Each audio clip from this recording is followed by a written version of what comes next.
জনাই পাঁচঘড়াতে একটি শিশুর মৃত্যু, লরির ধাক্কায় একটি শিশুর মৃত্যু নিয়ে কিন্তু চাঞ্চল্য ছড়ায় এলাকায়। আমরা এই মুহূর্তে রয়েছি জনাই পাঁচঘড়াতেই এবং দেখতে পাচ্ছি যে একটি শিশুর মৃত্যু হয় লরির ধাক্কায়।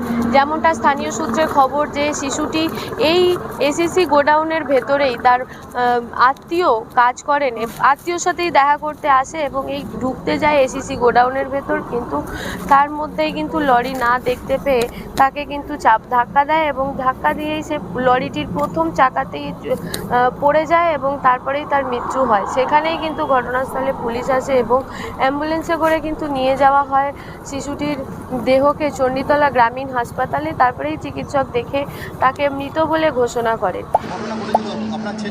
হ্যাঁ, আমার ছেলে স্যার এখানে এসেছিল মামাবাড়ি ঘুরতে, মামার সাথে এই কারখানায় ঘুরতে এসে এবার কি ঘটনা ভেতরের মধ্যে হয়ে গেছে কিছুই জানি না। এর মধ্যে আমার ছেলেটাই চলে গেল। এবার কি করতে পারি, কি করব, কী করে জানতে পারলেন আপনারা? জানতে পারি এখানে ফোনের মাধ্যমে যারা কাজ করে বলেছে, বললো বাড়িতে ফোন করলো, আবার ছুটে এলাম। গ্রামের লোক ছুটে এসে এই ঝামেলা হলো, আমাদেরকেও মারধর করলো, সব ছুটে সবাই চলে গেলাম। তার মধ্যে আমার ছেলেকে নিয়ে কোথায় চলে গেল, এখন বলছে চণ্ডীতলা থানায় নিয়ে গেছে, যেতে হবে। এখানে মামার বাড়ি ঘুরতে এসেছিলো, দশহরার জন্য ঘুরতে এসেছিলো, আর মামার সাথে এখানে কারখানায় ঘুরতে এসেছিলো। তারপরে এই দুর্ঘটনা কী হয়েছে কিছুই জানি না, ভেতরে কী হয়েছে।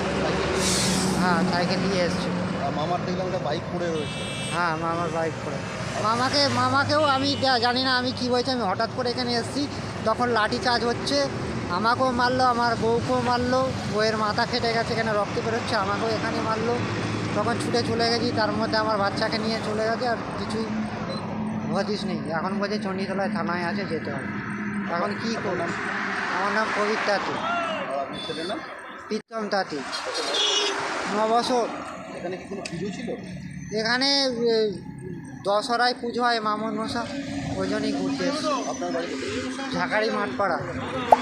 ইতিমধ্যেই কিন্তু ক্ষিপ্ত জনতা এই ঘটনাস্থলে আসে এবং দেখে এখানে দাঁড়িয়ে থাকা প্রত্যেকটি গাড়ি, একাধিক লরি এবং একাধিক অন্যান্য ছোট থেকে বড় গাড়িগুলোকেও কিন্তু ভাঙচুর চালায় এবং একটি গাড়িকে কিন্তু পুড়িয়ে দেয়। ঘটনাস্থলে কিন্তু বিশাল পুলিশ বাহিনী আসে এবং পরিস্থিতি নিয়ন্ত্রণে আসে। এছাড়াও কিন্তু র্যাপও আসে এই পরিস্থিতি নিয়ন্ত্রণে আনার জন্য। এর সাথে সাথে কিন্তু যে গাড়িটি আগুন লাগিয়ে দেয় ক্ষিপ্ত জনতা, সেই গাড়িটি কিন্তু ফায়ার ব্রিগেড এসে আগুন কিন্তু নিয়ন্ত্রণে আনে। কি হয়েছিল বলুন তো? আমি সিমেন্ট লোড করে চালান নিয়ে ওই পেছনটায় গাড়ি মানে একটা লরি পাস হচ্ছে না, আমি ফোন দিলাম, সে পাস হলো বলে যেতে পারবে না। এখানে একটা বাচ্চা ছেলে ডেথ হয়ে গেছে, 8-9 বছর বয়স। ওখানে একটা লরি তার সামনের চাকায় মনে হচ্ছে ডেথ হয়েছে। দূর থেকে দেখলাম, মানে দেখিনি, গাড়ি ঘুরিয়ে নিয়ে আমি চলে গেলাম। তারপর বেশ কিছুক্ষণ পর একটা জানা গেল, মানে তার ভাগনা নাকি মারা গেছে। সে হয়তো মদ্যপ অবস্থায় ছিল, আমি বলতে পারছি না। সে বললো আমাকে ফাঁসি দাও, আমি আজকে মরে যাব। হ্যাঁ, এইরকম করতে করতে দেয়ালে ফেয়ালে মাথা ঠুকতে গেল। তারপর আমার হেল্পার বললো যে গাড়িটা তুই ওইখানে নিয়ে গিয়ে ভেতর দিকে রাখ। আমি ভেতর দিকে গাড়িটাকে রাখলাম, ওই দিকটা ঘুরিয়ে রাখলাম।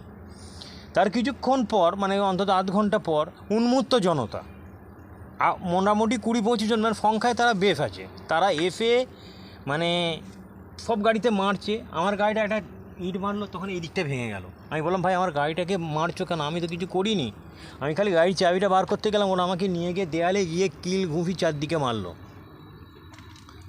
দিয়ে তারপর সব কটা গাড়ি বারবার আসছে, এসে ভাঙচুর করছে। পুলিশকেও মনে হয় মেরেছে। তারপর র্যাব এসে পরিস্থিতি মনে হয় নিয়ন্ত্রণে আনে।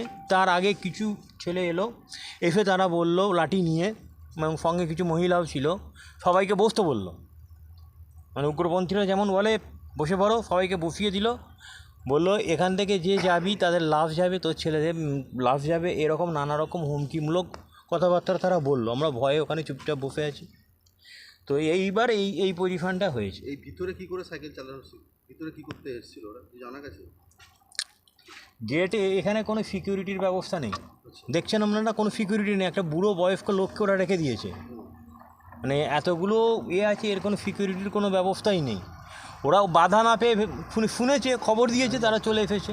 এবার সবটা তো আমরা জানি না, আমরা ওখানে আছি, আমি ওখানে আছি, এখানে এইসব ঘটনাগুলো ঘটছে। ভিতরে কি ওরা সাইকেল একটা গেলাম ওরা গাড়িটা আছে সাইকেল নিয়ে এসেছিল যে মারা গেছে?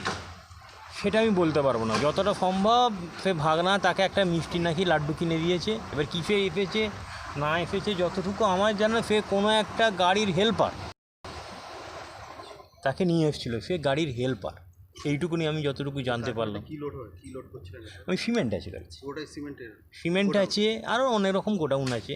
আমরা এফিসি সিমেন্ট নিতে আসি এখানে, আর কোনো কাজে আসি না। কোথায় যাবে এই গাড়িটা? আমার বাড়ি হচ্ছে বলরামবাটি। না গাড়িটা কোথায় যাচ্ছে এখন? বলরামবাটি যাবো। আপনার নাম? আমার নাম ভাস্কর পারুই।